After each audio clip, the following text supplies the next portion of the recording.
काही म्हणते नाही ना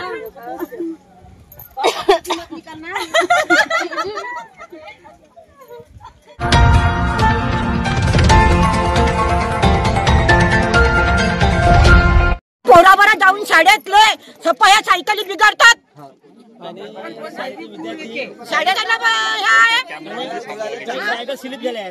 काही सायकली मोडल्या पोरा भरायच्या मायबाप पोट भरतील का? सायकली सुधारतील गाडी गाडी पडतील म्हणा.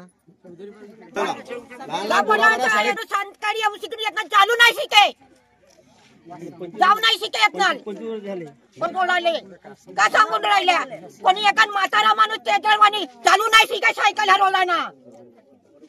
आमदार का करल आपल्या घरी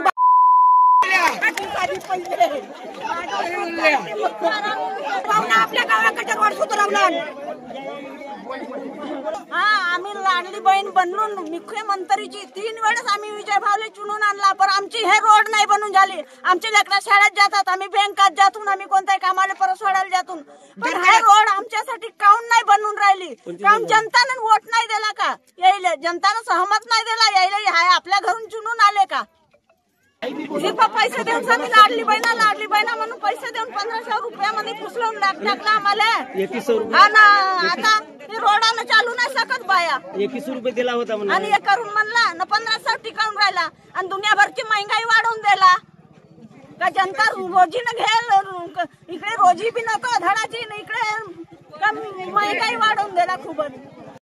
अभी जो आपके गांव में आंदोलन हो रहा है ये आंदोलन मतलब 15 साल से यहाँ रोड बनी नहीं बोलते तो ये बात 20 साल 22 साल हो गए 22 साल हो गए 25 साल से नहीं हुए. तो प्रशासन का काम ये रोड बनाना है या सिर्फ ऐसे नागरिकों को परेशानी करना?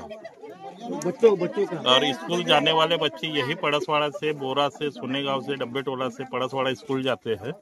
उनके ऊपर क्या आपत्ति है? अभी ये जो स्कूल जाएंगे तो ये कौन से कंडीशन में स्कूल जाने को बोला? मी प्रेमलाल कवडूजी पटले माजी सरपंच. मी सन 92 पासून ग्रामपंचायतला आहोत आणि याच पंचवार्षिकमध्ये आता मी सध्या खाली आहो. याच्यापूर्वी मी कोणतेही ग्रामपंचायत सदस्य किंवा सरपंच या पदावर 2 वेळेस सरपंच या पदावर बसवलं. यानंतर या निवडणुकीत मी भाग घेतलेला नाही.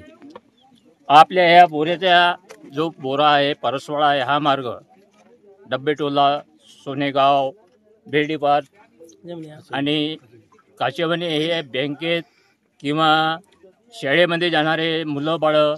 आपल्याला आठवडी पेठ आहे, त्याच्यानंतर MSCB ऑफिस आहे आणि त्याच्यानंतर हे जे येणं जाणं होते ह्या मुलांचं आता ट्युशनला जातात पुन्हा मग शाळेत जातात. इथं जिल्हा परिषद शाळा आहे आणि नॅशनल कॉलेज आहे. याच्यामध्ये पुन्हा सोनेगाव, डब्बेटोला, काचेवणी इथले मुलं बाळं बोऱ्याचे हे जाणं येणं करतात. आणि हा रोड कमीत कमी मला वाटते गोविंदभाऊ चौधरी हे ज्यावेळेस आपला जिल्हा परिषद सदस्य होते त्या काळात बनलेला आहे. तेव्हापासून अजून या रोडावर कोणत्याच प्रकारे काही डागडुगी किंवा कोणत्याच प्रकारचं इथं झालेलं नाही आहे. आणि ह्या मागच्या त्या आठवड्यात मागच्या याच्यामध्ये यांनी थोडीशी गिट्टी घातलेली आहे. यानंतर या गिट्टी नका होईल. ही तर मोठी गिट्टी आहे, ती जाणं येणं हे गाड्या पूर्ण पंक्चर होतात लोकांचे जाणे येणं. हे लहान लहान मुलं बाळं जे जातात यांचे हे सायकली पंक्चर होतात आणि काही पडतात बिचारे. म्हातारे माणसं चालू नाही शकत. अशा प्रकारची हे या रोडाची दैनिक अवस्था आहे.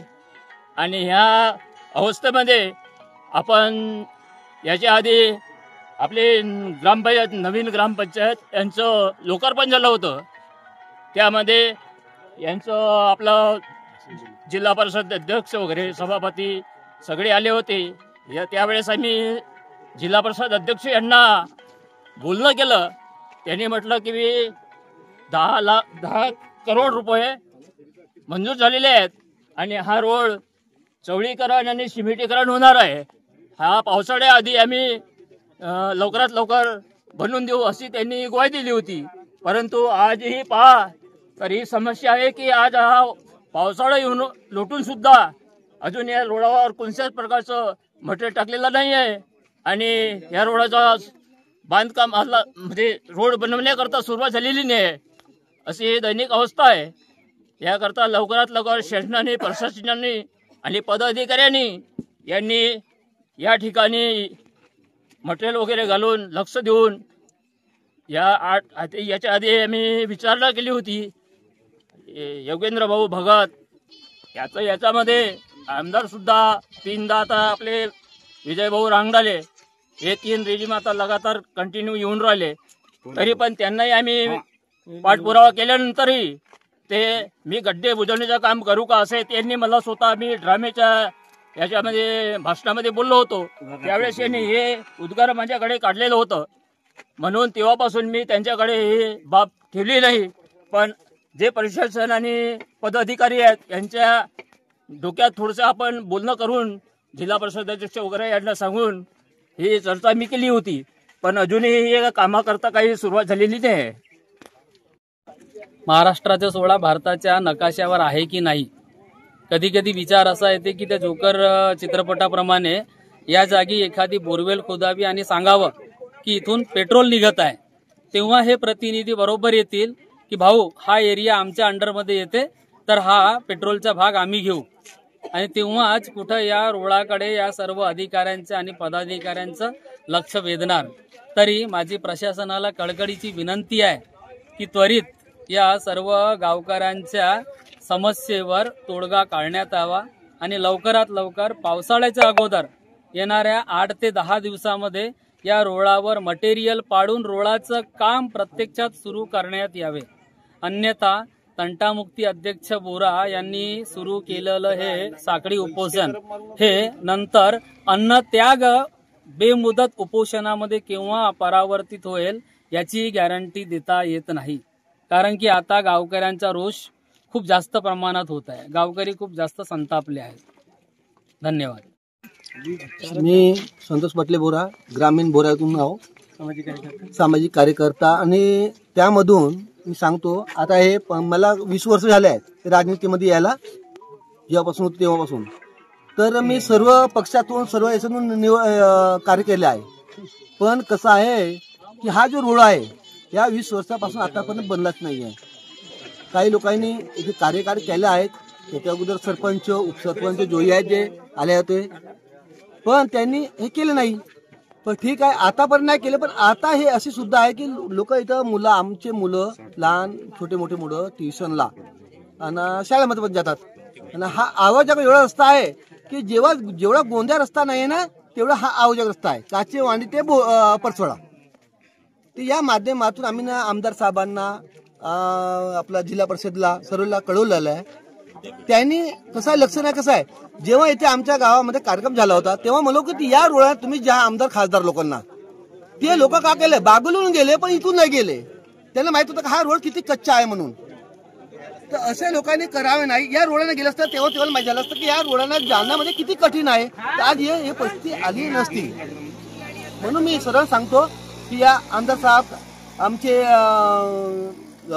जिल्हा परिषद सदस्य अध्यक्ष वगैरे जो भी आहेत त्यांना विनंती आहे की हा कार्यक्रम जो रोडाचा कार्यक्रम आहे लवकरात सुरू करावे आणि जनतेची सेवा करावी आणि जनतेचा सहयोग करावे, बस। ह्या ठिकाणी तर जे बोऱ्याचे जे जनता बसलेली आहे ह्या ठिकाणी कोणत्याही प्रकारच्या पदाधिकारी आहे नाही। आम्ही सकाळपासून, आज सकाळी 9 वाजतापासून प्रशासनाकडे अर्ज लावलेला होता, जिल्हाधिकारी आणि आमदार साहेब, त्यानंतर आमच्या क्षेत्राचे जिल्हा परिषद सदस्य आणि मुख्य कार्यपालन अधिकारी यांच्याकडे आम्ही अर्ज मागणी केलेली होती, आणि ही मागणी आम्ही 1 वर्षा अगोदर सुद्धा आम्ही ह्या ठिकाणी पत्रकारांना बोलवून म्हणजे जनप्रतिनिधींचे आम्ही डोळे उघडले होते। पण काही लोकांना असं वाटत होता की ह्या ठिकाणी हा रोड बरोबर आहे, मोठे मोठे ट्रक चालतात ह्या रोडावरून, आणि मी एक पालक, माझे 2ही मुलं ह्या परसवाडा शाळेला शाळा शिकतात, सकाळी ट्युशनला जातात आणि दुपारी शाळेला जातात। ह्या रोडाची अशी दयनीय अवस्था आहे, पण जनप्रतिनिधी तर सोडा, प्रशासनाकडे सुद्धा आम्ही, अधिकाऱ्यांकडे सुद्धा आम्ही अर्ज केला, त्यानंतर सुद्धा आमच्या त्या मागणीला महत्व देत नाही आहे। तर आज आम्ही पोलीस स्टेशनला सुद्धा आमची प्रतिलिपी होती की चक्काजाम आंदोलन करणार आहोत, त्यांच्याकडून मागणी आम्हाला म्हणजे मंजुरी मिळाली, पण एकही अधिकारी, जिल्हा परिषद सदस्य बोलला की तुमच्यापर्यंत जिल्हा परिषदेचा अधिकारी येणार आहे, पण सायंकाळ होत आलेली आहे तरी पण आतापर्यंत अधिकारी कोणत्याही प्रकारच्या इथं उपस्थित झालेला नाही. तर त्यांनी एक आश्वासन दिलं आहे मोबाईलच्या माध्यमातून की 2 दिवसांनंतर तुमच्या गावाला काम सुरू होणार आहे. जर 2 दिवसाच्या नंतर काम सुरू झाला नाही तर आम्ही संपूर्ण हाच रोड नाही, हा तर खोदणारच आहोत, पण परसवाडामध्ये मेन चौकामध्ये जाऊन परसवाड्यात चक्का जाम आंदोलन करणार आहोत. ही आमची सर्व गावकऱ्यांची आणि मी एक विद्यार्थ्यांच्या पालकच्या नात्याने अशी ग्वाही देतो आणि प्रशासनाला विनंती करतो की त्यांनी लवकरात लवकर बोरा ते परसवाडा हा रोड दुरुस्त करावा. नवीन बांधकाम जर न होत असेल तर दुरुस्त सुद्धा ह्या वर्षी पावसाळ्याच्या अगोदर करावा आणि दिवाळी नंतर सुद्धा ते काम सुरू करू शकतात, एवढी विनंती. अब आपकी समस्या तूफान की तरह सरकार तक. न्यूज प्रभात मीडिया.